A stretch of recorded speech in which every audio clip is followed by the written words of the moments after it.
Part 3 of making a Halo Infinite cosplay. This video is about how I rigged my chest plate. In my first build I had a lot of problems with the front of my chest plate falling off, so I went and designed these attachments.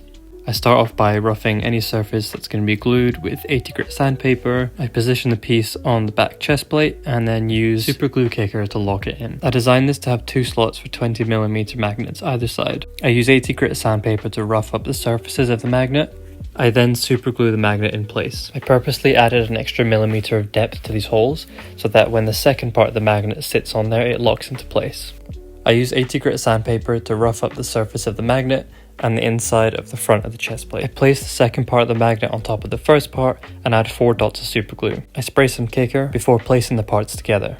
It's important to only use those 4 drops of super glue because if you use any more it will spread when you join the 2 parts together and glue everything permanently. After a few seconds the super glue will set and you can go ahead and separate it. I use this method because it perfectly aligns the magnets.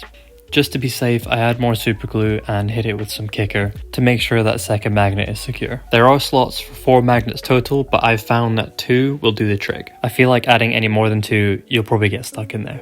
You can see here it's quite hard to take off with just the 2 magnets. To finish off this stage of the chest plate, I'm adding the side panels that sit next to the lower rib cage. I used elastic webbing to allow this part to flex. I soaked the elastic in super glue and placed it on the surface and applied a generous amount of kicker.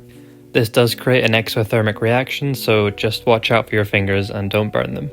Using 80 grit sandpaper, I roughed up the area that I will be gluing this to, and again applied a generous amount of super glue and kicker to the area. And that is the end of this video. If you enjoyed, leave a like, share it, and if you've got anything to say or any questions, leave them in the comments.